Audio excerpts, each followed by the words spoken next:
अस्सलामुअलैकुम दोस्तों, सी exam preparation में आपको खुशामदीद।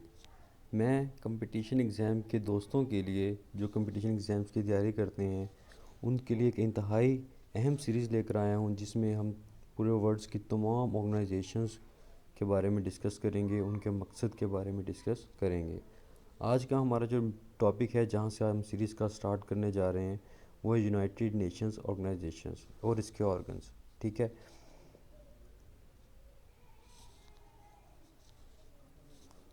यूएन ऑर्गेनाइजेशन यूएन ऑर्गेनाइजेशंस के जो हैं 193 मेंबर्स हैं और 2 ऑब्ज़र्वर कंट्रीज़ हैं इसके। इसका मकसद ये हुआ कि ऑब्ज़र्वर कंट्रीज़ वो कंट्रीज़ होते हैं जो कि यूएन के मेंबर्स नहीं हैं, जो कि अभी तक एज आ कंट्री उनको दर्जा नहीं मिला। ठीक है, वो इसके अंदर आ जाते हैं। वो इस टाइम पूरे वर्ल्ड के अंदर दो ही कंट्री हैं, जो एक तो फ़लस्तीन है और दूसरा वेटिकन सिटी।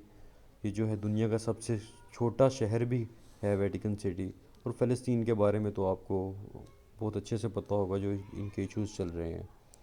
नेक्स्ट आता है जी, पाकिस्तान ने यूएन ऑर्गेनाइजेशंस को कब ज्वाइन किया। पाकिस्तान ने जी यूएन ऑर्गेनाइजेशंस को 30 सितंबर 1947 में ऑफिशियली तौर पर ज्वाइन किया। पाकिस्तान का फर्स्ट इन्वाय जो है, फर्स्ट मंदूब जो है यूएन के अंदर कौन सा था, वो अहमद शाह पतरस बुखारी थे। उसके बाद हम डिस्कस करते हैं पाकिस्तान के जो करंट मंदूब वहाँ पर कौन है। करंट मंदूब जो हैं मुनीर अकरम हैं, जो कि पहले सिक्योरिटी काउंसिल के प्रेसिडेंट भी रह चुके हैं। उसके अलावा मुनीर अकरम से पहले जो हमारे मंदूब थे वहाँ पर, वो मंदूब थी, वो थी मदीहा लोधी। उसके बाद है यूएन का जो करंट बजट क्या है। यूएन का जो करंट बजट है 5.7 मिलियन डॉलर है, जो कि जिसका यूएस से सबसे ज़्यादा उस यूएनओ को देता है, वो 45% है। उसके बाद हम इसके ऑर्गन्स की तरफ जाते हैं। यूएन के ऑर्गन्स क्या मतलब कि यूएन के ऑर्गन से मतलब ये कि जितने भी इसके इंस्टीट्यूट्स हैं, जो सब इंस्टीट्यूट्स हैं इसके, उनको हम ऑर्गन्स कहेंगे। वो इसके हैं 6। UNO has 6 main organs. इनमें कौन कौन से हैं? जनरल असम्बली आ जाती है, सिक्योरिटी काउंसिल आ जाती है, इकोनॉमिक एंड सोशल काउंसिल आ जाती है, स्पेशल एजेंसीज आ जाती हैं, और इंटरनेशनल कोर्ट ऑफ जस्टिस और सेक्रेटरीट। हम इन सारों को अलग अलग डिस्कस करते हैं, लेकिन इसमें डिस्कस करने से पहले मैं आपको एक मेन चीज़ बताता जाऊँ कि इन तमाम यूएन का जो हेडक्वार्टर कहाँ पर है, न्यूयॉर्क के अंदर है। उसके तमाम ऑर्गन्स हैं, इन सब का हेडक्वार्टर जो है यूएसए न्यूयॉर्क के अंदर है। लेकिन international court of justice ICG जिसे कहते हैं, ये इनका जो हेडक्वार्टर है वो द हैग्यू नीदरलैंड के अंदर है। सिर्फ ये वाहिद ऑर्गन है यूएन का जिसका हेडक्वार्टर न्यूयॉर्क में नहीं है, बाकी तमाम ऑर्गन्स का जो हेडक्वार्टर है वो न्यूयॉर्क में है। जनरल असम्बली, जितने भी जो सिक्योरिटी काउंसिल कह रहा हूँ, सॉरी, जितने भी यूएन के जो मेंबर्स होते हैं वो सारे के सारे जनरल असम्बली के भी मेंबर होते हैं।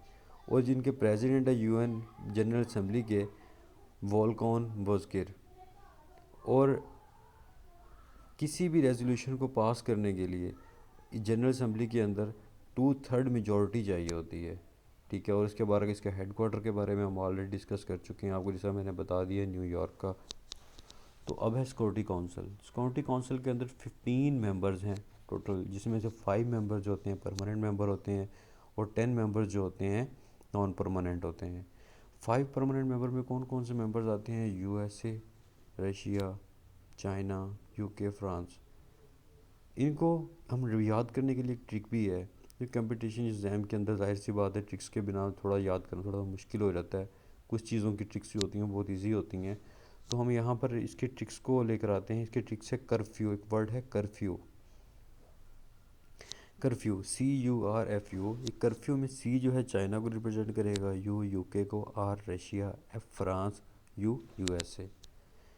ठीक है, उसके बाद आए थे जी 10 मेंबर जो हैं वो टेम्परेरी होती हैं इसके अंदर, और elected for after every 2 year. तो 2 साल के लिए इनका अर्सा होता है। जितने भी नॉन परमानेंट मेंबर्स होते हैं 10 इनके, वो हर 2 साल के बाद चेंज होते रहते हैं। परमानेंटेड मेंबर जो हैं वो 5 हैं। उसके अलावा जो 5 परमानेंट मेंबर हैं, ये इनके पास वीटो पावर भी है। कोई भी रेजोल्यूशन कोई लेके आता है यूएन के अंदर, तो ये इन 5 मेंबर परमानेंट मेंबर में से कोई भी एक मेंबर जो होता है, अगर इसको पावर को वीटो कर देता है किसी को, तो वो जो रेजोल्यूशन होगी वो पास नहीं होगी। इसके इस वीटो का जो सबसे ज़्यादा यूज़ है वो रशिया ने किया है इसके अंदर। उसने आज तक रशिया ने 128 बार 1 to 8 टाइम्स जो है इसको यूज़ किया है।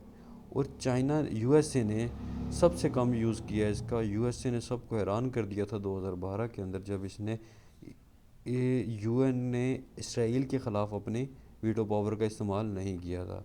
और सिक्योरिटी काउंसिल का हेडक्वार्टर भी है, जिस तरह मैंने बता दिया कि न्यूयॉर्क में ही है। नेक्स्ट है economic and social council. Economic and social council क्या है? इकोनॉमिक एंड सोशल काउंसिल ये यूएन का वाहिद ऑर्गन है जो कि यूएन का मैक्सिमम बजट यूज़ करता है। इसके 27 मेंबर्स हैं। और इसका पर्पज़ क्या है? इसका पर्पज़ ये है कि जितना भी वर्ल्ड के अंदर जो इंसान की फलाह व बहबूद के लिए काम किया जाता है वो सारों को जो मॉनिटरिंग और काम किया जाता है वो इसी ऑर्गन्स के तहत किया जाता है। और इसका जो मैंने आपको बता दिया है जो कि और मैक्सिमम बजट जो है वो इसी में यूज़ होता है। इसके जो होते हैं मेंबर्स जो हैं 27 है। इसका कोई परमानेंट मेंबर नहीं होता। और 9 मेंबर्स जो होते हैं हर 3 साल के बाद जो होते हैं रिटायर्ड होते हैं। और फिर न्यू न्यू जो होते हैं 9 मेंबर्स को चूज़ किया जाता है। इसी तरह सर्कल चलता रहता है। और इनके जो करंट प्रेसिडेंट है वो मोना जोल हैं, ठीक है, नॉर्वे से हैं और फीमेल हैं। उसके अलावा इनका हेडक्वार्टर भी यूएसए के अंदर ही है, न्यूयॉर्क में। उसके बाद है स्पेशलाइज्ड एजेंसीज़। स्पेशलाइज एजेंसीज़ का पर्पज़ क्या होता है कि इसने मॉनिटरिंग करनी होती है किसी भी स्पेसिफिक एरिया को और रीजन को पूरे वर्ल्ड के अंदर।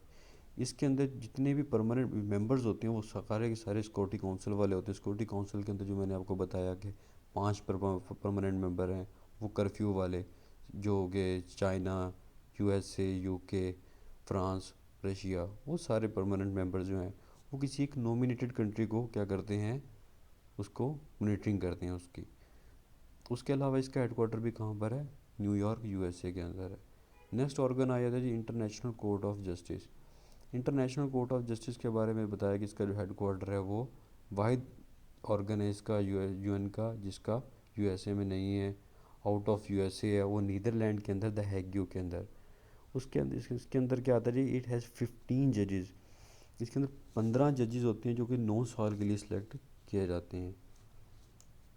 उसके बाद पाकिस्तान के एक ही दफ़ा जो है इनके जज बने हैं आईसीजे के, वो 1954 के अंदर ज़फ़रुल्लाह खान जमाली थे जो कि वाहिद पाकिस्तानी है जो कि इंटरनेशनल कोर्ट ऑफ जस्टिस के जज रहे हैं। और कुलभूषण यादव वाला जो केस होगा वो आपको याद ही होगा कि बहुत प्रोमिनेंट रहा है पिछले कुछ सालों में। वो उसका फ़ैसला भी 17 जुलाई 2019 को इसी कोर्ट ने दिया था। उसके बाद सेक्रेटरीट के बारे में हम डिस्कस करते हैं कि जितनी भी मैनेजमेंट मॉनिटरिंग ऑफ रिकॉर्ड्स होती है सेक्रेटरीट जो करता है। और इसका जो हेड क्वार्टर है वो कहाँ पर है? न्यूयॉर्क के अंदर है।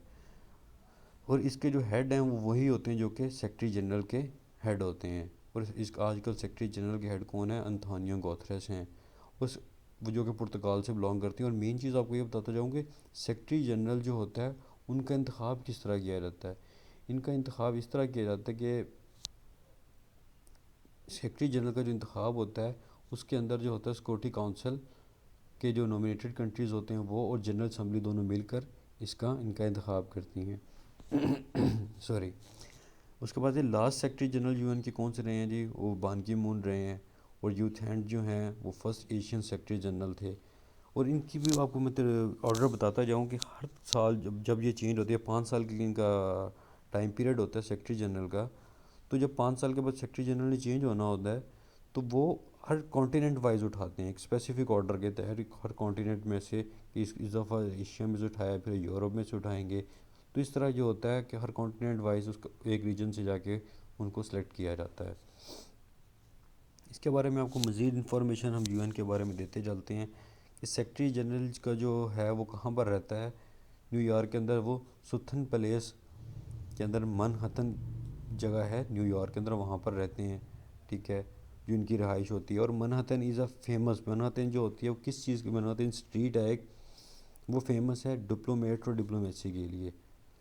वही बात जो मैंने पहले डिस्कस की है वो नेक्स्ट दोबारा कि सिक्योरिटी काउंसिल के जो नॉमिनेट्स होते हैं जनरल असम्बली में इनके सेक्रेटरी जनरल को सिलेक्ट करते हैं। और पहले सेक्रेटरी जनरल कौन थे? अब सेक्रेटरी जनरल जो थे ट्रैगवी ली जो हैं वो फर्स्ट सेक्रेटरी जनरल थे जो कि नॉर्वे से बिलोंग करते हैं। ये बहुत ज़्यादा रिपीट हो चुके हैं क्वेश्चन, जितने भी हमने डिस्कस किए हैं ये पास्ट पेपर्स आप उठा के देख लें, सारे के सारे क्वेश्चन रिपीट हुए हुए हैं। उसके अलावा जो इनके दीज आर 9 सेक्रेटरी जनरल, आज तक जितने भी हैं 9 सेक्रेटरी जनरल जो हैं आ चुके हैं यूएन के। और कोफ़ी अन्नान जो हैं वो वाहिद इनके जो हैं प्रेसिडेंट रह चुके हैं जिन्हें नोबेल प्राइज़ भी दिया गया। वो अफ्रीका से बिलोंग थे, अफ्रीका की सिटी गाना से। ये बहुत इंपॉर्टेंट क्वेश्चन था। अब थैंक्स फॉर वाचिंग, हमारे चैनल को सब्सक्राइब कीजिएगा और हमें सपोर्ट करते रहिएगा। हम नेक्स्ट वीडियो के लिए हमारा आप वेट करते रहिए। Thank you.